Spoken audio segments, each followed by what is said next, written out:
Ty, the number one question: can Ja elevate himself to an MVP finalist category?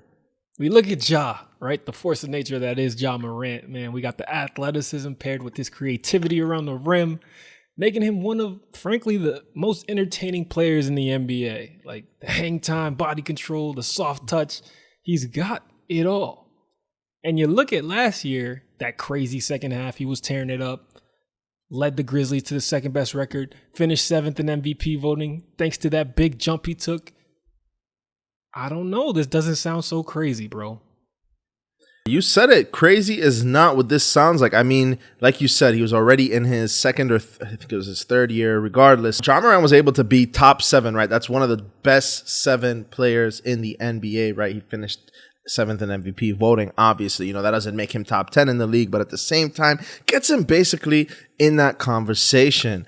There's so many things that Ja Morant does, like you were mentioning before, that just makes him one of the most fun and most exciting players to watch. And sometimes, whether we realize it or not, that impacts the voting as much as the stat line. I don't know if you agree with me.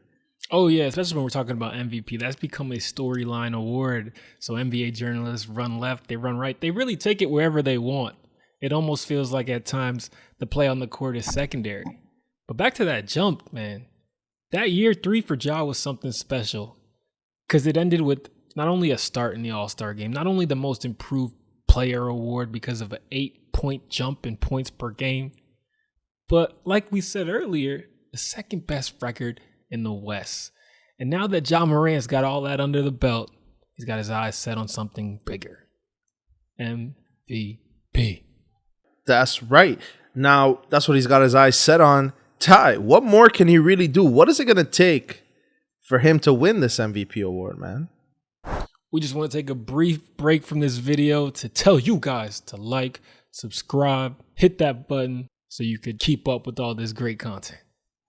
That's right. And back to putting some more flavor in your ear. Well, yeah, man.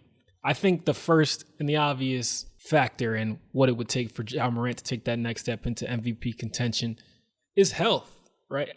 You see Ja Morant flying through the air like Derrick Rose, and you're thinking, oh, I know what happened last time. And contrary to like that popular belief, that initial gut reaction when you see him, like I said, flying through the air all the time, jumping, torpedoing into 7-footers, he actually hasn't had injury problems in the past.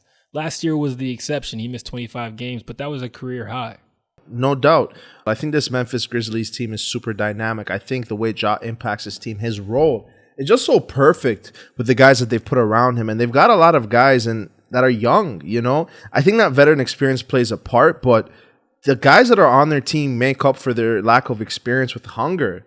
These guys are hungry, man. Every time Memphis steps out on the floor, you expect them to contend and potentially win that game because these guys give it their all. And that all starts with Ja Morant. So the things that you mentioned, you know, that's what he needs to do at the highest possible level, right? He needs to, you can't score much more points. I mean, you can maybe get your team involved just a little bit more, but I mean, even then, 6.7 assists for the season, 27.4 points on basically 50% shooting from the field while averaging a steal a game, man. Like that's pretty damn good, but that's the thing, right? To be MVP, that's not one of the most valuable, right? That's the most valuable.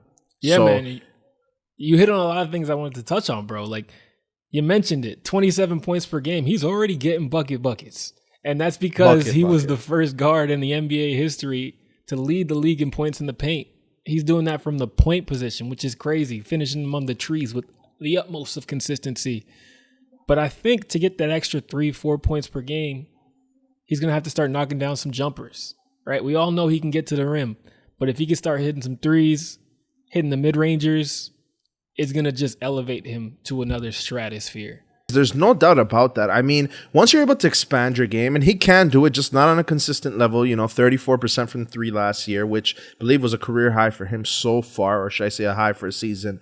I say all that to say this, man. Once you add that to your game, you become so much more dangerous. And what people don't understand is, why can a guy like Steph get to the cup so consistently and so easily, right? It's because his three-pointer is so dangerous. It's not because he's stronger. It's not because he's faster. He might be quicker, right? But Steph Curry's three-pointer opens up the rest of his game. And if Ja Morant can add that, Oh man, he'll be such a deadly player.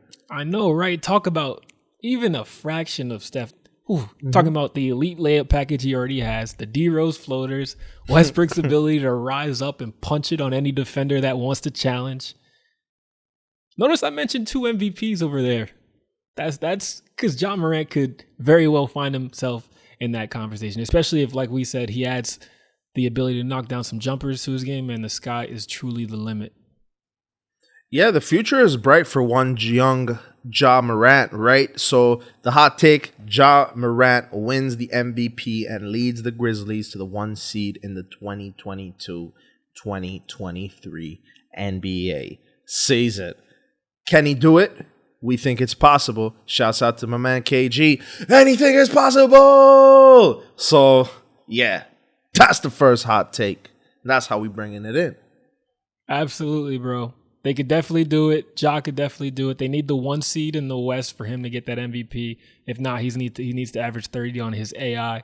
Both of those things are possible. So they very well could happen, man. I'm rocking with this one.